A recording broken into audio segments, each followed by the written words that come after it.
So I grew up in Wales, in North Wales, a place called Tywyn. And we were the only brown family. I think we were the only ethnic ones there. And life there was really difficult for both myself and my family, and especially for me and my sister, because when we moved there, I was 7 and I didn't speak English properly. I would just know the basics, the hi, bye kind of vibes.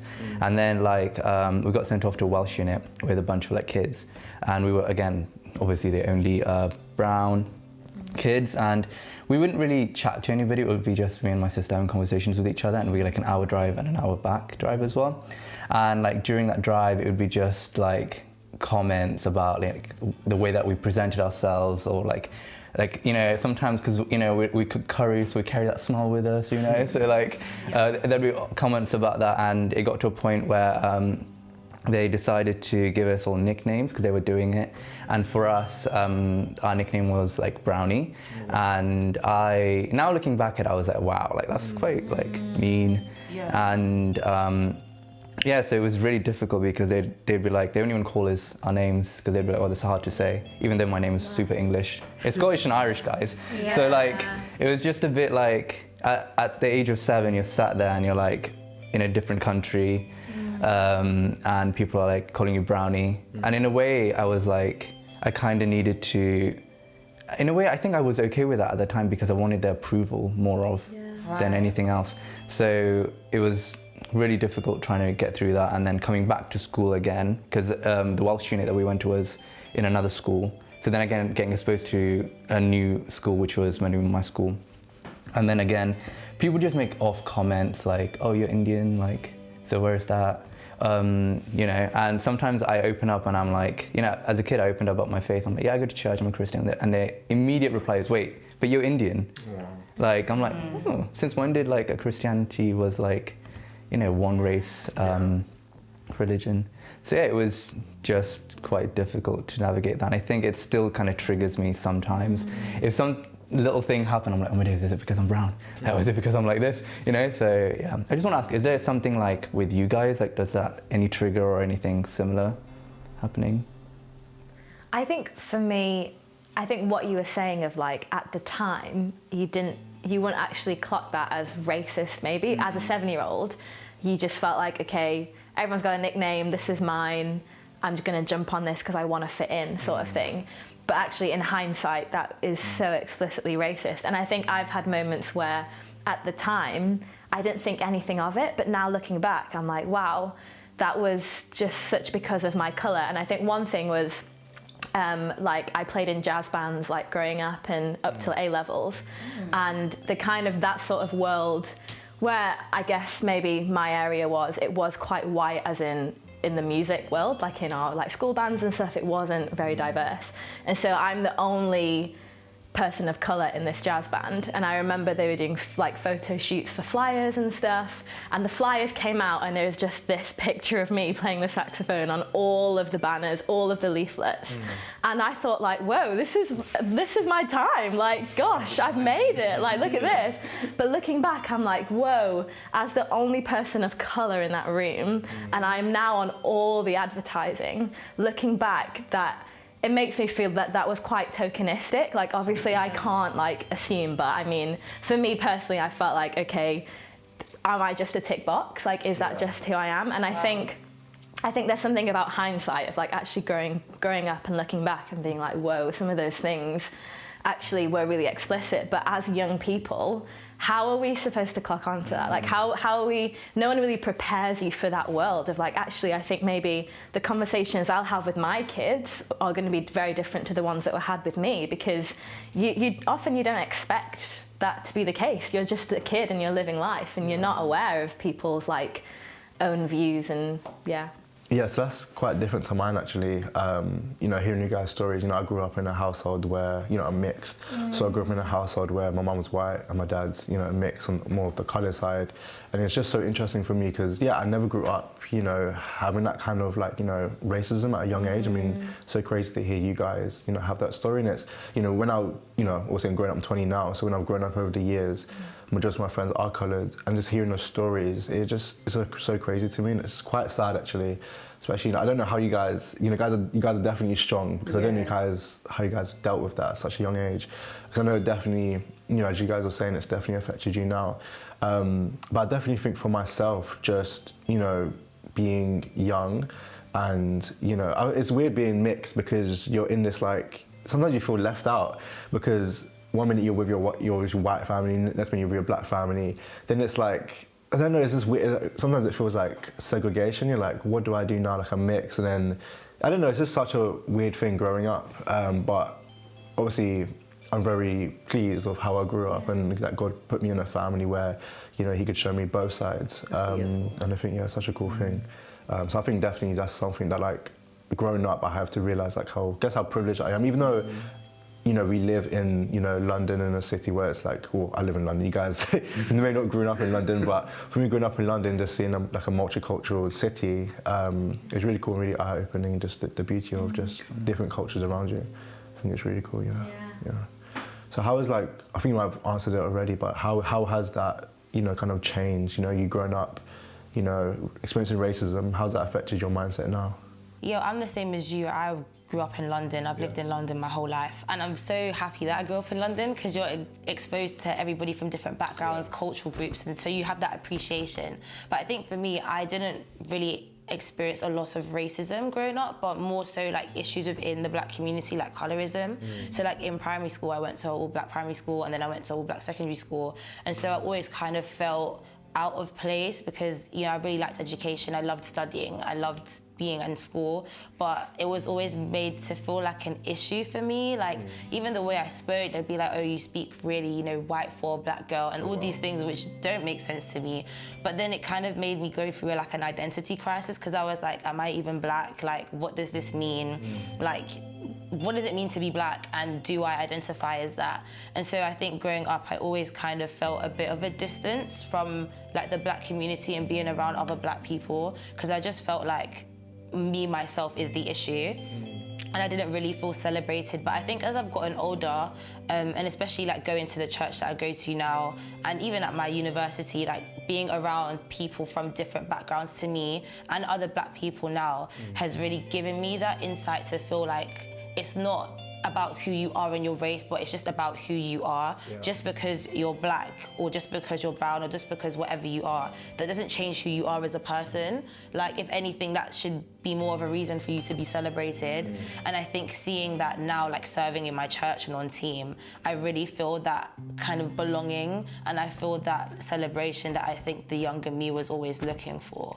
I also was on team when I was at uni. With my church, so I was a youth leader.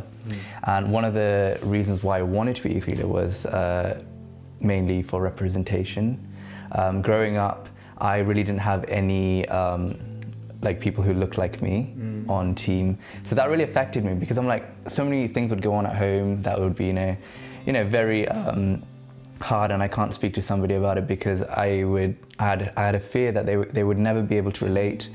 And that's why, from a very young age, I made a decision to be on a church team where I can like be seen at least. And I also wanted, like, when kids come in, because I was a youth leader, I always look for like the people, and if they can see me and look at their face be reflected off of mine, like that's okay. That's I'm more than happy. I don't have to say anything. I don't have to do anything. If they can see me, like, that'll be okay, because I didn't have that when I was growing up, and that really affected my faith as well, because growing up in a very Indian household, faith has always been such a struggle, because I always say I had two faiths in a way, because I had the Indian faith and I had the very modern English faith, and I always try and meet the fine line in between, but it's always so hard, because they'd always like have battles with each other. So one thing that I kind of recently discovered, in a way, was the segregation between different ethnic groups in church. Because growing up, like, I grew up in a Catholic church, and it was a very white Catholic church. But that being said, me and my brother were the black altar servers behind the white priest. And I feel like that was such a powerful image, and we did that for a few years, maybe 4 or 5 years. And that was such a powerful image, because it reflected the black community that was in our congregation, but then also like London and the city that we grew up, that we live in, and how people from all different walks of life would come to church. But then as I got older, and now like I'm in university and I'm on like my Gospel Society committee, I found it really interesting that it is a gospel society, but it's for Black people. And it's like, why are we not evangelizing to South Asians? Why are we not evangelizing to Latinos? Or why are we not evangelizing to white people as well? And like the people that I work with in the gospel society, they're like, oh, I go to an African church and there's no white people in church. And I'm like, what? Like, that's something that I'm not used to, because in my mind, like in the Bible, it says that we're all made in God's image and likeness. And I think going to church, not just hearing that scripture, but seeing that reflected in the congregation is so important. Like, you need to be around other people of different backgrounds, because that's what the Bible, that's the message of the Bible. It's about unity. And I think how beautiful would that be if the church, not just one church, but the church globally was a united church of different colors, different backgrounds, different ages. Like, that is a true reflection of bringing the kingdom from heaven to earth. That would be beautiful. Yeah. That's really cool. Yeah, I love what you said there, just about reaching out and outreaching to different cultures, and especially coloured people. One thing I love about just, the way UK, being part of this team, is that, shout out, okay, subscribe, follow. But yeah, the one thing I love about this is that, we definitely show, different cultures, we're all from different cultures and different colours around this table. So I think that's something that I love about being a part of this team. Definitely, when it comes to reaching out, I definitely feel like we can definitely challenge ourselves more there. I know on our Instagram, I know we post a lot of, on the street, going out to people on the street. I've noticed that majority of the people that we talk to are white people. I don't know why that is, but maybe it's because, we have, our team leaders are white themselves, and maybe we just have that focus on, feeling comfortable going up to a white person to speak to them.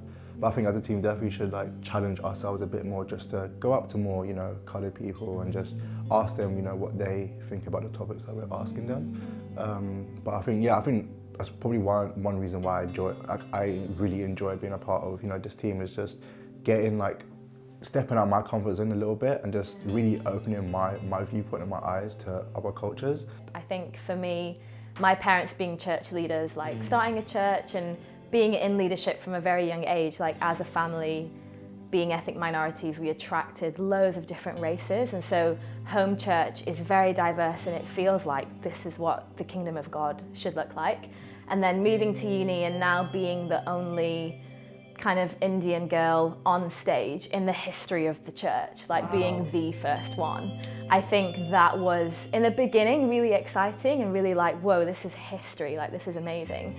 But over time, it actually made me really heartbroken that was the case, that I was the first one. And I think for me, similar to you, Caldwell, when I'm leading worship, it's because I love corporate worship, I love Jesus. But it's also because me being on stage, me being Indian affects the way I see Jesus. It affects my expression of worship. It's who I am. And so for a brown girl to walk in and see me, not just in the room, but I think on stage in leadership. And it's not because we're obsessed with titles and labels, but actually leadership needs to reflect the congregation, So I think someone seeing me on stage and being okay, she is a leader. That means she's got a voice here and she's shaping this space. That means I can too.